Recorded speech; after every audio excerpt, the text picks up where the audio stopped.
Hey everybody, thank you so much for watching this video of my how to eat for strong bones, dewy skin, and lustrous hair talk. Um, I just wanted to record this since I had this PowerPoint already and I thought that people might want to watch it on their own time.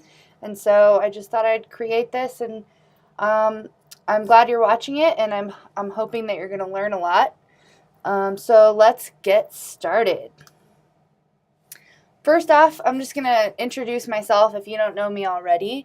My name is Clara Wisner. I write everything at the blog revolutionarylifestyle.com. And I'm a certified nutrition therapy practitioner. I'm a certified primal expert. I'm a certified 21-day sugar detox coach. And I'm a lifestyle coach. And what that means is that, to me at least, is that I am voice dialogue trained and I'm EFT trained, which is emotional freedom technique. And those are both types of psychotherapy. So my approach really blends this kind of health and nutrition with this lifestyle psychotherapy type work as well. And the idea is that a lot of times when we have bad habits or we're treating ourselves in unhealthy ways, it's not because we don't know what to do, right? It's not because we don't know how to eat healthfully or what we should be eating. There's something else going on. There's an emotional connection to food. There's triggers that are going on. There's habits that have been built up over, there's self-soothing tactics maybe. So really getting underneath that and seeing the emotional connection to food is so important when we actually want to see true transformation. So my approach, I look at things through an evolutionary lens, and that definitely means diet. So it definitely means I go with a more ancestral health diet as well as a paleo-ish diet to start out for most people. But I also look at movement and mindset through an evolutionary lens as well. And what that really means is that, how do we evolve to move? How is this crazy world that we live in, this modern world, affecting our mindset in the sense that it's so far removed from what our bodies evolved to handle? And that's kind of super general, but that's kind of what I look at everything from and where I'm coming from when I work with people. So really that means, mindset first, then nutrition, then movement is kind of the way I look at things. And this really allows me to address mental, physical, spiritual, and emotional health, which I think is really, really important if we really do want to see this long-term transformational change that we can see without, we're not just instilling willpower, we're actually instilling true change. So that's a little bit about me. If you are interested at all, you can always email me at clara@revolutionarylifestyle.com. And I always do complimentary 30-minute sessions, and you can book those on my website just to see if we'd be a good fit and if you have any questions about my approach and that kind of a thing. So hope to hear from you. But today we are going to cover in this how to eat for healthy bones, dewy skin, and lustrous hair talk. We're going to go over the background on the body structure. So we're going to talk specifically about bones and then hair and skin and just a little bit of background on physiology and that kind of a thing. Then we're going to talk about Western medicine versus holistic medicine, or you could also say allopathic medicine versus functional medicine, and just some differences there and in how that pertains to the health of our bones and hair and skin. Then we're going to get into the building blocks for structural health, which is going to be the nutrients that we need, and then we'll talk about in that section as well where we can get these nutrients from food. So that's kind of the nitty-gritty. And then I'm going to give you some action steps to do this week that can really help support your structural health. And then there's some announcements, which if you're watching this a long time in the future, they may be dated, but if you're watching it pretty recently after I've sent this out, then they're probably within the right time frame. Okay, so first off, background on body structure. So we're just going to talk a little bit about bones and the physiology of bones because we really have to understand a little bit about the physiology if we're going to support it, right? So first thing we want to think about when we're thinking about the physiology of bones is that a lot of times people will think of bones and they think of it as almost like the scaffolding of our body. It's like the structure underneath which everything else important is on, kind of. And this is, it's very misinformed, right? Because not only do we go from being babies to adults, and we obviously grow in that, our bones are actually constantly rebuilding themselves. They're constantly in flux. They're very dynamic. They're not static structures. And actually, our bones actually completely renew every single cell in them every 5 years. So you have a completely different bone in you now than you did 5 years ago. Now, this is super important for the osteoporosis thing because a lot of times osteoporosis makes sense to us because we think, oh, people get old and these static structures are just starting to break down. That's not really the case because our bones are constantly dynamically in flux and they're constantly being rebuilt and broken down and rebuilt. They're actually more of a calcium reservoir for our body. So that's what I kind of want you to think of them as, is a calcium reservoir. And what they do is they store calcium. They also are the structure of our body, but they also store calcium because we need calcium for so many different things in the body. And we actually need calcium in a very specific range in the blood at all times. So our body needs calcium for things like muscle contraction, our heart beating. It needs it for nerve impulses. So it's super important. But that being said, it has to be in a certain range within our blood for these things to happen properly. So when our body has too little calcium in the blood, our body goes, all right, we need more calcium, and it takes it from the bones and puts it in the blood, and that's called demineralization. And when there's too much calcium in the blood, our body says, oh, we need to take some calcium out, puts it back into the bones, and that's called remineralization. So I'm going to talk about these two terms a lot because that's what we're kind of trying to understand in the physiology.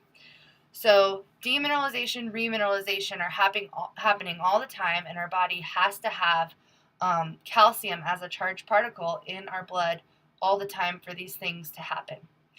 So osteoporosis is a big deal. It's actually really scary how common it is.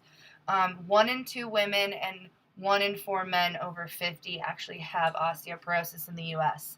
And knowing what we're going to talk about and what I know about bone health and how bones become stronger and stay healthy, that is crazy because our bones should absolutely stay strong throughout our entire lives, well into our older years. And the fact that so many people are getting osteoporosis definitely indicates some sort of lifestyle or diet issue. Okay, that's a little background on the bones. A little background on the body structure as far as hair and skin is that hair and skin are, I don't want to say superfluous to other parts of the body, but they are kind of the last to get nutrients. And the reason for that is that if our heart stops working, that's going to be more detrimental to our survival than if our hair doesn't grow, right? So our body is constantly triaging on this kind of stuff, and it's saying, what's going to make Clara survive the day, and then the week, and then the month, and then the year. So it's really saying, if we don't have a certain nutrient profile or nutrient level, then our body is always going to take the nutrients from the nutrients that it needs to service things like the liver and the heart and the internal organs before it's going to actually put those nutrients towards growing hair or skin. So we can kind of tell if we have healthy hair and skin that we have a good nutrient status, at least as far as the nutrients that are needed for hair and skin. So it's always an interesting thing that you can tell, if someone has super dry skin or their nails are breaking a lot or their skin looks, dull, their hair looks really brittle. If hair doesn't grow quickly or like you get to a certain length and your hair just doesn't grow past that and it's pretty short, then that could be an indication of a nutrient deficiency. So just an interesting thing to think about when we're talking about hair and skin, that they're kind of the last on the totem pole, so to speak, to get nutrients. And so they're the first to show signs of nutrient deficiency.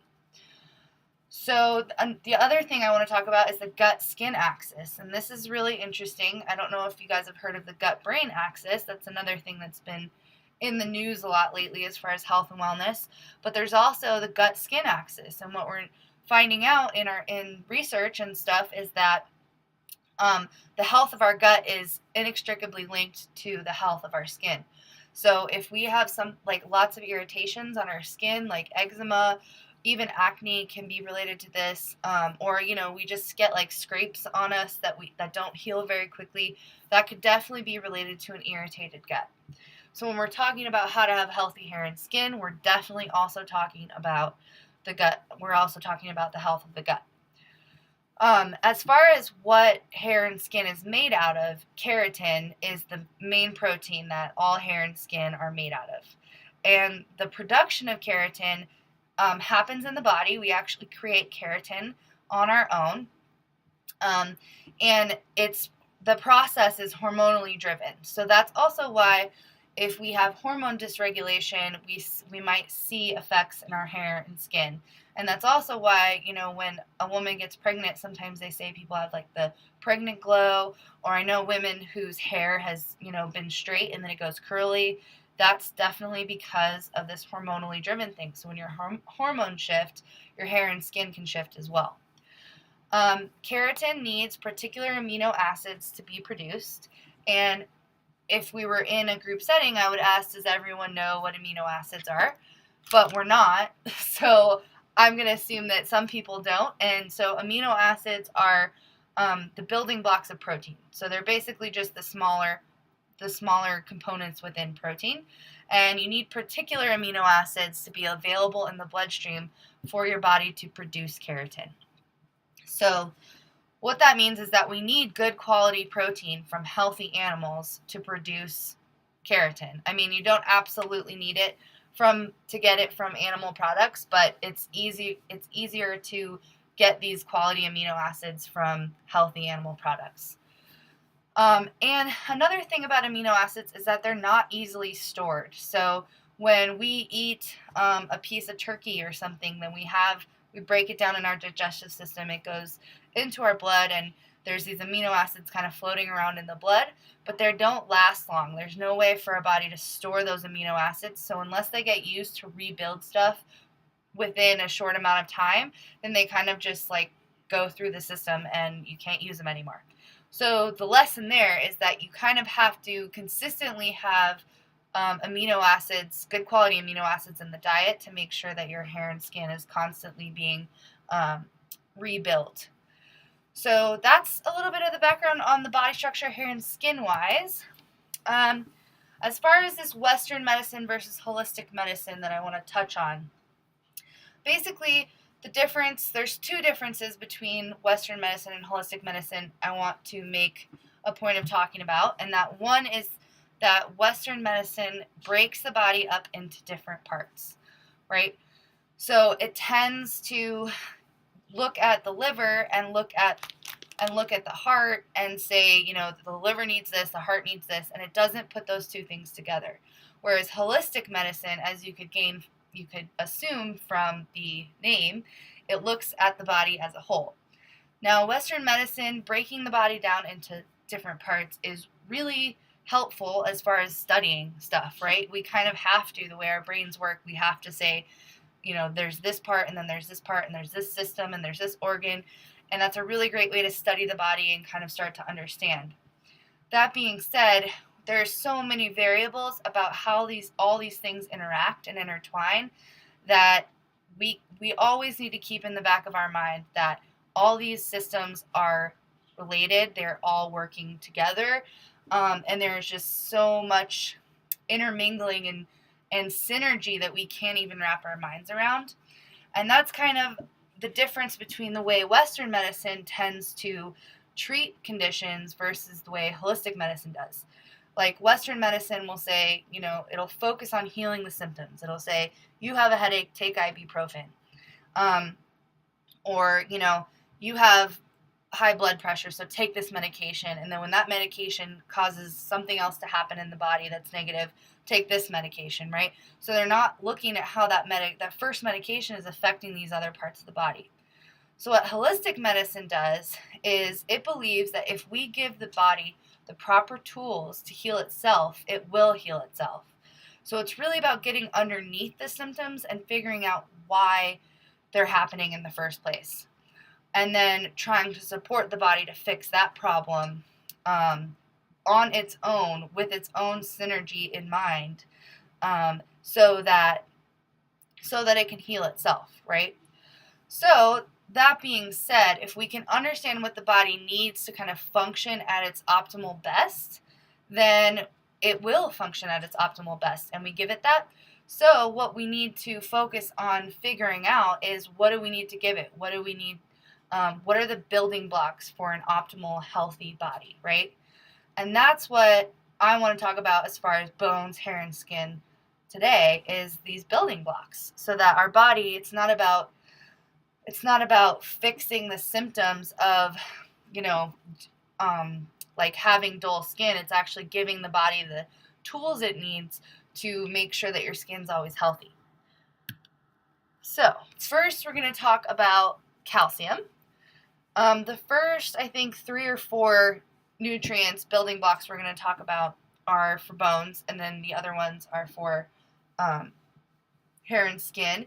But obviously, these are all connected, because the health of our bones is absolutely connected to the health of our skin and our muscles and our hair. So just always keep that in the back of your mind. So calcium. Calcium is a controversial nutrient, partly because there's not a big consensus on the amount that we should have in our diets every day. So some people say it should be 3,000 milligrams. Some people say it could be 600. There's an RDA, but it's somewhere in the middle of that, and there's just a lot of controversy as far as what that is. So that's controversial. Also, there's this dairy myth that we have to eat dairy to have enough calcium in our diet. This is a myth. It's absolutely not true. It was kind of put together with, I'm not a conspiracy theorist, but there was, the Dairy Council that put together the Got Milk campaign and made all this big deal about strong bones and dairy. And yes, dairy does have calcium in it, but when you look at a list of foods with the most calcium, dairy is pretty far down the list. So where you can get calcium from is wild-caught bone-in sardines and bone broths. And obviously both these things are bone, right? The bone-in sardines. These are things built of calcium, so if we eat the bones, we're going to get calcium. And bone broth is just, breaking down the bone into water and then drinking it. So that's really where you could get the most calcium. And a point that is going to be really important as we get into these other ones is that calcium needs to be in a correct ratio with A, D, and K2 for remineralization and demineralization processes to happen optimally. And that means the calcium in the bloodstream. So calcium, vitamin A, vitamin D, vitamin K2 all have to be in this very specific ratio for our bones to demineralize and remineralize properly. Okay, the next building block that we're going to talk about is vitamin D. And vitamin D is, again, really important for that ratio that needs to be in the blood so that our bones can remineralize and demineralize. And as far as where we can get it, mostly we get vitamin D from sun exposure. It's pretty hard to get a usable form from food. But that being said, we can get it in wild-caught bone-in sardines.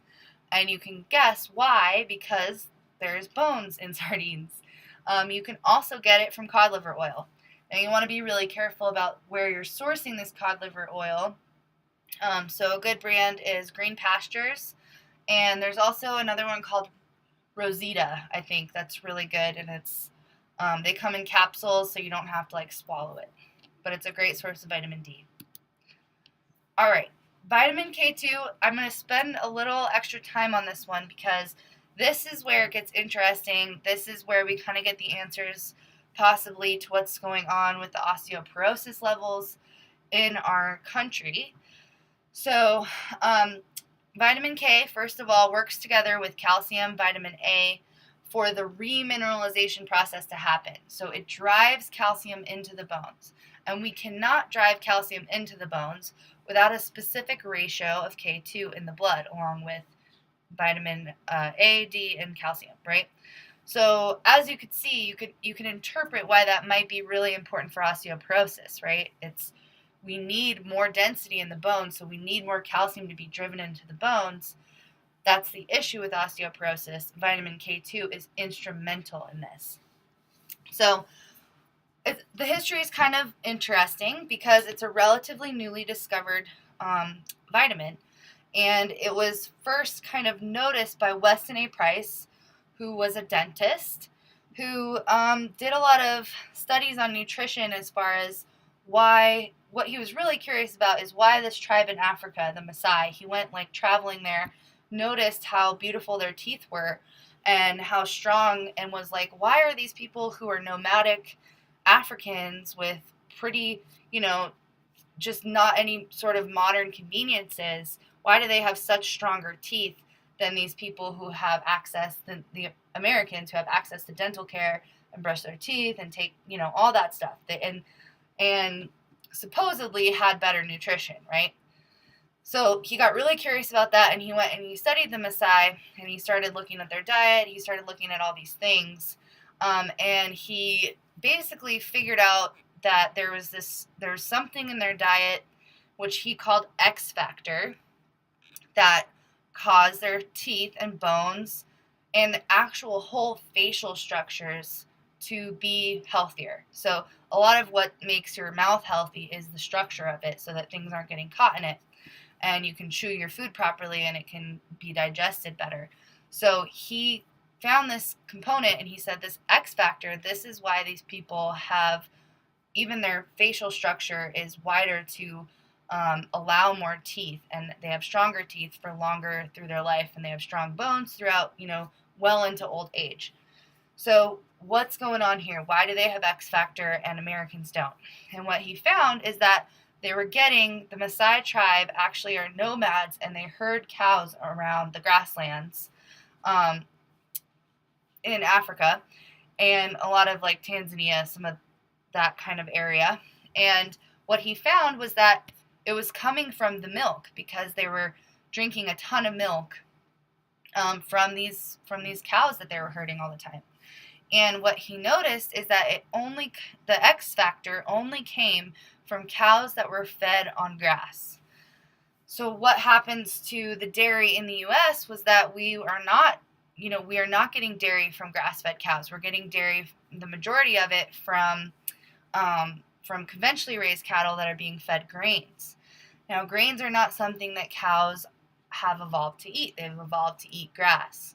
So it makes sense that these cows were healthier because they were eating the food that their bodies were made to digest, right? That's kind of the thing behind the whole paleo and ancestral health thing, is that we need to eat the foods that we were evolved to eat. And the same goes with the cows. So cows that are allowed to feed on grass and not fed grains will be healthier, and therefore have this X factor, which then turned out to be vitamin K2. Later down the line, they actually identified it as vitamin K2. So that's a lot of history, but I think it's really interesting. And I also just kind of think that when we think about the way our diets have changed, and then these diseases that have come along with that, we can see like, oh my God, look at this cow that is conventionally raised, and we're still drinking milk, but it's not the same type of milk that we were drinking before. So interesting. So the next kind of thing about vitamin K2 is something called the calcium paradox. And this is when doctors started to notice that, okay, so we have tons of osteoporosis issues going on. So we're going to prescribe, we're going to recommend that people take calcium supplements, and then it's going to get better because they just need more calcium, and then their bones will get stronger. Not true. What they started to notice is actually that people who are taking calcium supplements actually their bones aren't getting stronger, and then they start to have heart disease issues. what they see is that their arteries are actually getting calcified. They're getting harder in the soft tissues of their body. So what's going on here is that when we take calcium, then remember that super specific range of calcium in the blood that your body has to keep it within to keep everything, to keep all the bodily functions happening properly. So our body will triage again, and when we take a calcium supplement and there's too much calcium in the bloodstream, but our body can't drive that calcium into the bones, then it has to take it out of the blood, or else that range is messed up. So it'll start putting the calcium into the soft tissues of the body, the organs, the arteries, because ultimately, even though in the long term that's going to make us sicker, in the immediate term that's going to keep us alive and not let too much calcium be in the bloodstream. So what's happening is it's not a problem of too little calcium in our diets.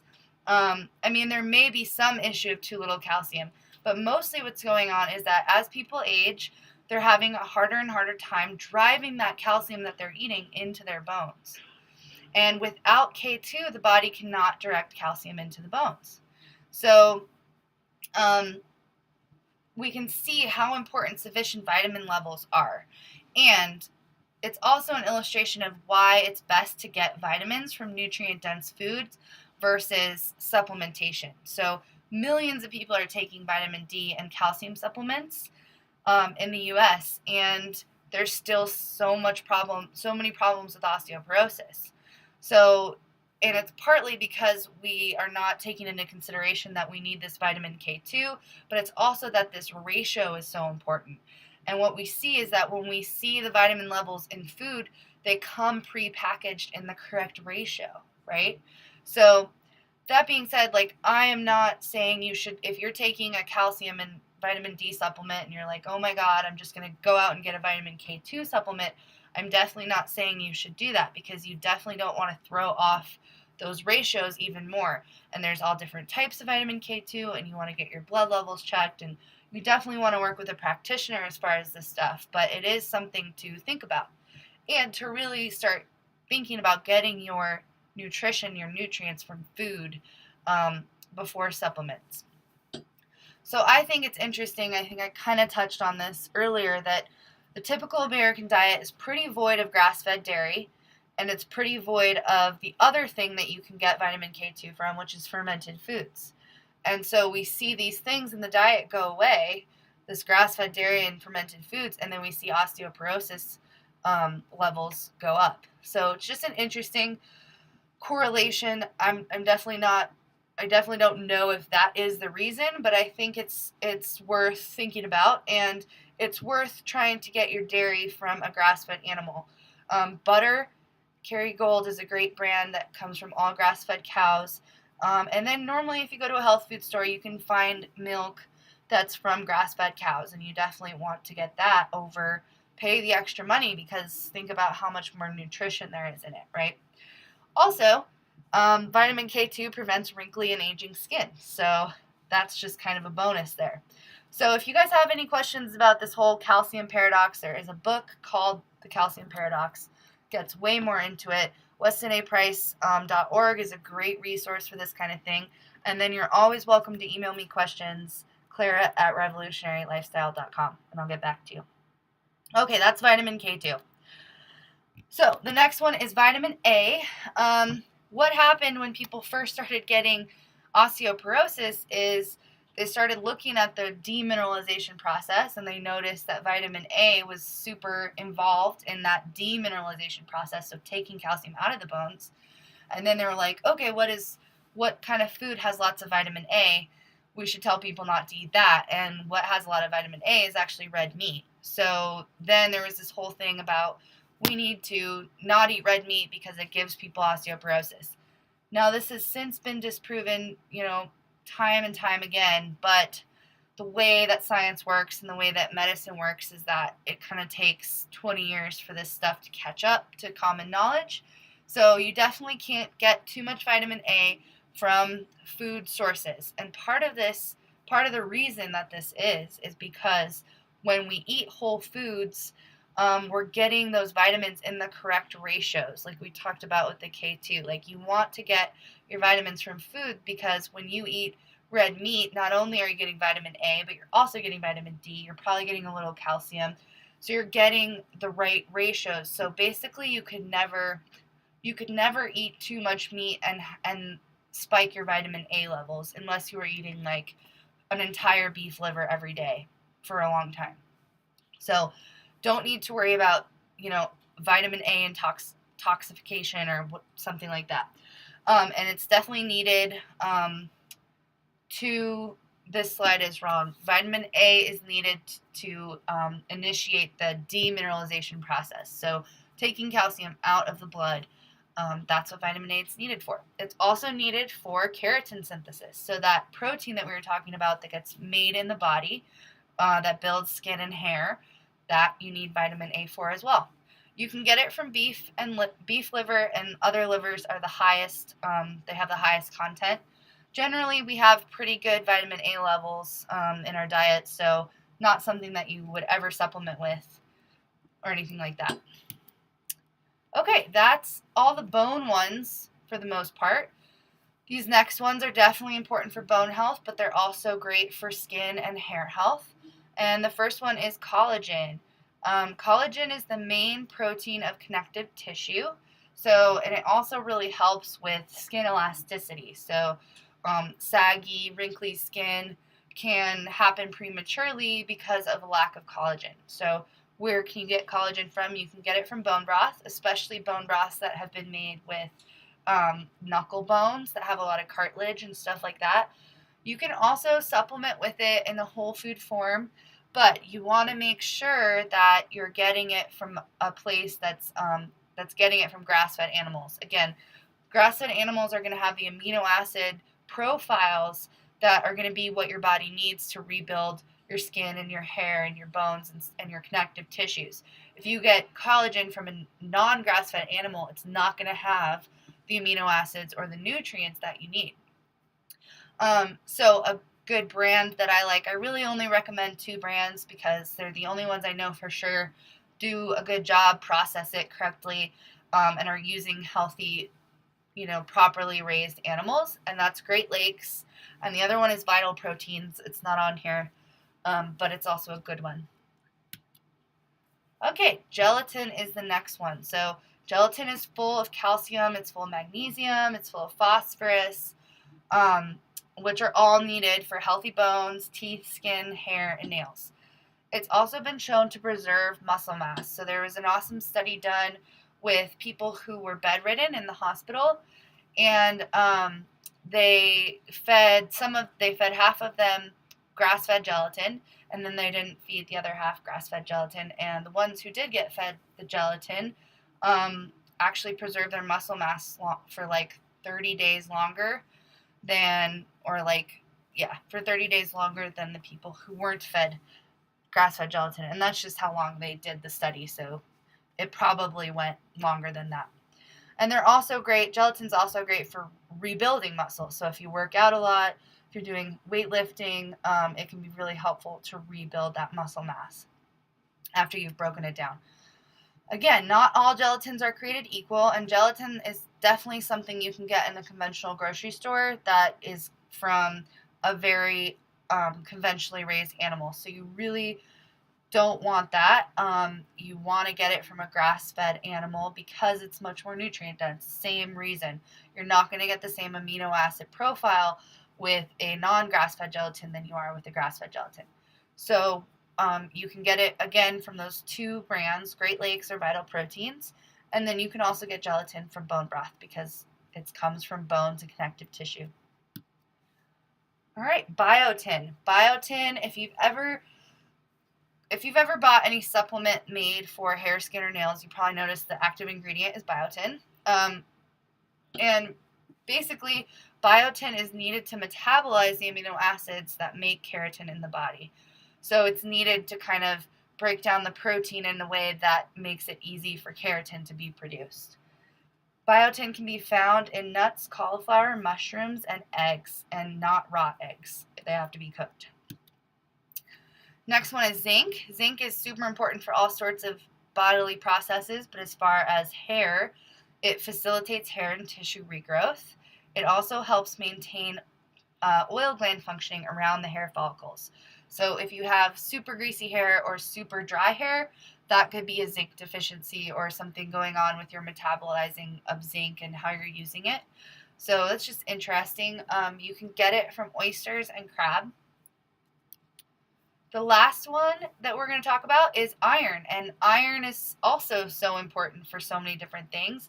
But as far as hair and skin, it helps red blood cells transport oxygen to your hair follicles. So if I see someone who, their hair doesn't grow or their hair is really, really thin, I might think about an iron deficiency or something going on like that. So super important for hair growth and appearance. And you can get iron from red meat. There's actually 2 different types of iron. So there is iron in some plant sources, but it's not the type of iron that's readily available to us biologically. So really the best kind of iron we can get is from red meat. You can also get it from turkey and duck if you prefer not to eat red meat. All right, so those are the building blocks. Let's talk about some action steps. There's me being active. So you can drink bone broth every day. I'm going to email you a recipe if you sign up for this or if you watch it. I was going to email you a recipe if you were part of this workshop, but since this is a recorded class, then just email me if you want me to send you the email I sent out. That'll work. Okay, so drink bone broth every day. You probably noticed that bone broth was like on so many of those building blocks things where you get it, so bone broth is a great thing. I actually have a client who says she's in her 60s and she swears that drinking bone broth helps, like makes her look younger. And so that's awesome. So it's definitely a great and very powerful thing. Get 20 minutes of direct sunlight every day. This is how you're going to get your vitamin D. Really important. Try to get your calcium from food and not supplements. So that's kind of what I was talking about before, about how we really want to focus getting our nutrients from food. If you are taking calcium and vitamin D, I would work with a practitioner who understands the process of remineralization and getting you your nutrient levels to a place where you have the right ratio of K2 and D and calcium. And, continue taking your supplements, but also start to eat more foods with calcium and then get your blood levels tested again, and then maybe you'll get to a point where you actually don't have to supplement with calcium anymore and your bones are strong. Eat fermented foods daily. This is going to be really important for that gut-skin axis because fermented foods really help with the gut flora and making sure you have a healthy gut. And they also have vitamin K2. Experiment with getting liver into your diet. Also in the email I sent out, there's a link to 100 liver recipes, which is pretty cool. So if you are totally adverse, I feel like with 100 options, you got to find something that you like. And liver is just so full of awesome nutrients. So it's a great thing to get into your diet like once a week. Commit to a mindfulness practice for at least 10 minutes every day. So I didn't get into the mindfulness piece and how stress can really affect your structural health, but it absolutely can. Being stressed out or in a fight or flight state all the time it breaks your body down. It's not a state where you can rebuild, recuperate, all that kind of thing. So you really want to make sure that you're managing your stress, getting yourself into a rest and digest state regularly so you can properly assimilate all these nutrients into your body and rebuild. Get a can of wild-caught bone-in sardines and look at them, put them on your counter. Remember how many times I talked about them and how good they are for you, and maybe someday you'll eat them. They're really not that bad. They pretty much just taste like tuna if you make like a tuna salad thing. So really get those in your diet. Try Digestin essential oil. Now, Digestin is through doTERRA. I do not sell doTERRA, but I can direct you to someone who does if you're interested. It's a very powerful therapeutic essential oil that you ingest that can really help with gut health and healing the gut and soothing the gut. All right, those are my action steps. This is my announcements. Again, if you're watching this in the future, far into the future, ignore these because they probably don't matter. But if you're watching this relatively soon, to when you got it, next Denver Paleo pop-up is Saturday, April 23rd from 2 to 5 at Front Range CrossFit. If you're in the Denver area, would love to see you there. This is an expo of local paleo products and service providers. I'll be giving a talk on gut health and the brain, so the gut-brain axis. Sign up for my email list to get the bone broth recipe, gummy recipe, liver, and that's also not going to pertain to you because you are getting this via my email list. So again, if you want this email that I sent out after this workshop, then just shoot me an email and I'll shoot it over to you. I'll also be at Evolve Expo April 30th and May 1st, vending with some other great paleo people, as well as giving workshops on mindful eating both days. There's more about that on my website. And then again, I also have 3-minute health breakthrough sessions open right now on Tuesdays and Wednesdays. I'm doing those. And they're no pressure to work with me or anything. It's just kind of to get some clarity on your health and see if there's any way that I can support you.